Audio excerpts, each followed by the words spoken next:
Right now, essential services are largely offline in one North County town. Roughly 24 Bellefontaine Neighbors employees did not show up for work today. Yeah, it's in protest because the town is still running on an old budget. First Alert 4's Dion Broxton continues our coverage of this story that's now frustrating the people who live there.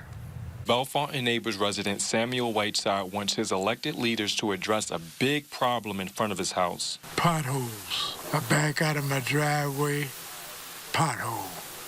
Whiteside drove to City Hall Monday for answers but couldn't get in.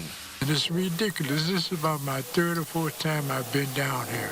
It's Monday around lunchtime, and I've been here for about an hour now, and I've watched several people come up to this door to read this sign to figure out why they can't get into City Hall. On Friday, Bellefontaine Neighbors Labor Supervisor Jeff Sullivan told First Alert 4 roughly 24 are on strike because the Board of Aldermen and Mayor can't agree on an updated budget, leaving employees without raises in 2 years, which led to resignations and lack of new hires. It's two laborers and me trying to take care of 52 miles of roads because nobody wants to come work here. This is part of the letter employees of Bellefontaine Neighbors put up Friday night. We believe this is the only course of action left to highlight the gravity of the situation to demand the kind of leadership and action the citizens of Bellefontaine deserve. You gotta be kidding.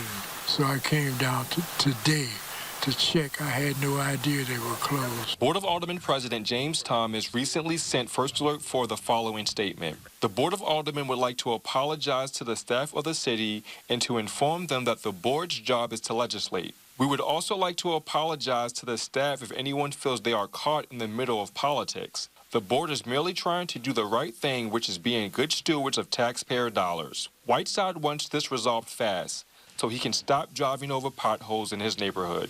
City employees say they will open City Hall once a new budget is passed. I'll be the first one back knocking on the door. Dion Broxton, First Alert 4. Tonight at 6:30, the Bellefontaine Board of Aldermen will hold an emergency meeting, but the budget is not on that agenda. A live